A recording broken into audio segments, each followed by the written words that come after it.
You unlock the door, turn on the lights, and get everything ready for the day. And one customer walks in, just one. And that customer looks around, they ask you a question, and then make a small purchase. Would you give that person the same care and consideration you would give a store full of customers? Because I think every business owner eventually has to answer this question. If you're not prepared to show up for one customer, what makes you think you'll be ready for 100? A lot of people wait for visible success before they start treating their business like a real business. But the order usually works the other way around. You have to show up way before the customers do. The internet makes it easy to forget because we usually meet business owners after something has already worked.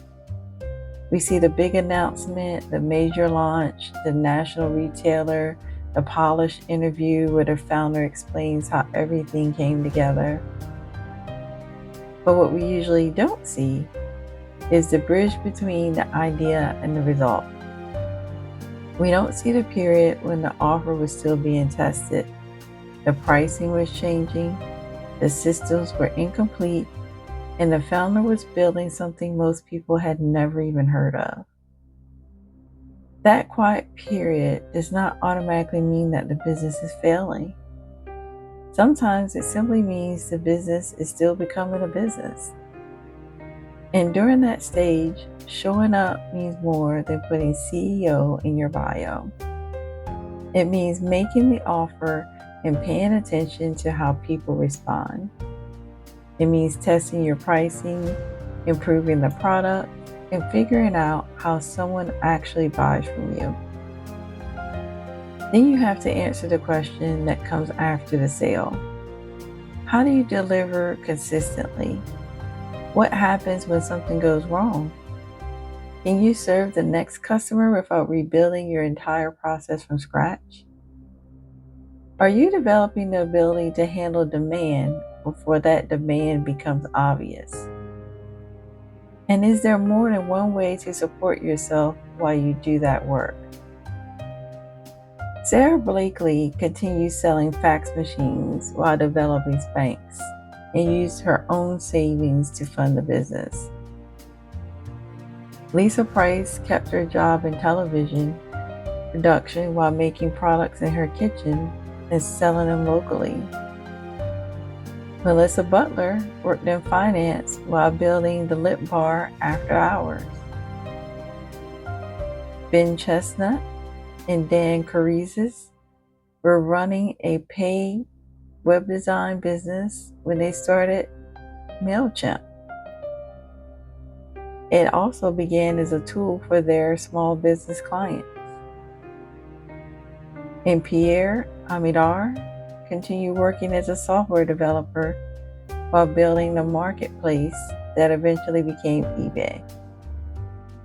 Different businesses, different timelines, different bridges. The common thread is that the finished result did not appear first. They kept building before most people could see where the work was going. And that matters because people often become embarrassed about the bridge. Maybe you need to keep your full-time job while you're building your business. Maybe you need part-time work. Maybe you need to offer a service while developing the product you eventually want to sell. Maybe you deliver groceries on the weekend for a season because stable income is more useful than pretending the business is further along than it is. There's no shame in honest work that helps finance work while you're building. The bridge may not be the destination, but you still need a way to get across the water. And this is not an argument for working yourself into the ground. I'm firmly against the toxic hustle culture.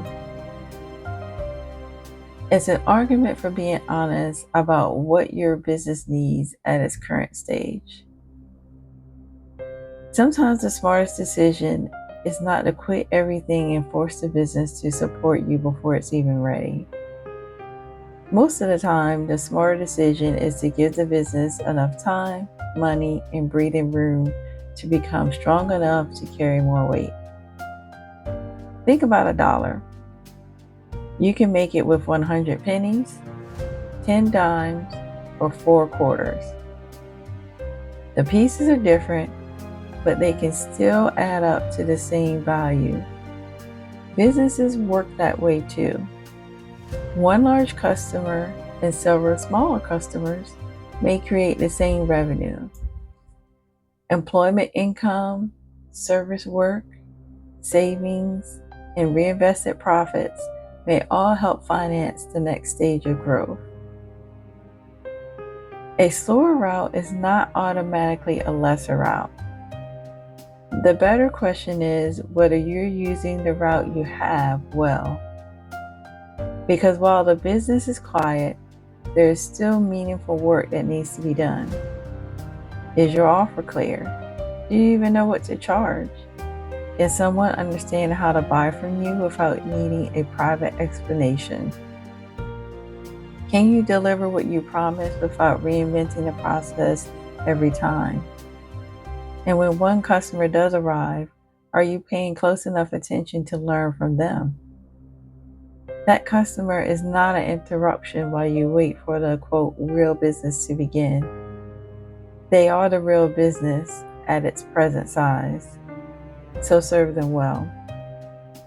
Listen to the questions that they ask. Notice where they become confused. Follow up. Pay attention to what worked and what didn't.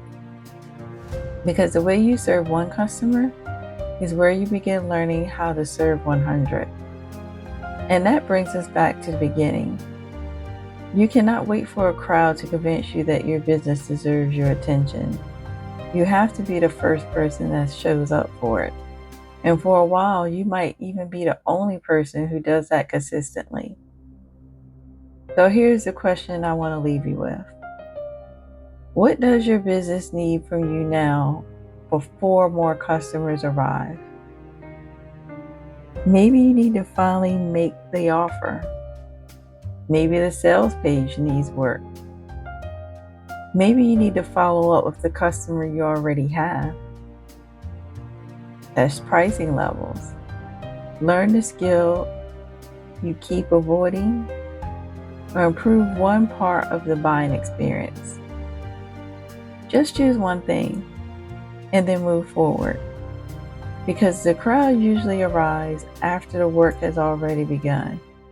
Your responsibility is to be there before it does. Relevant sources and information from this episode can be found in the description box. And I'd like to hear from you. What are you building right now? And what does showing up for it actually look like at your stage? Also, don't forget to like the video, leave a comment, and subscribe to the Intentional Operator for more practical conversations about building businesses and systems with greater clarity and intention.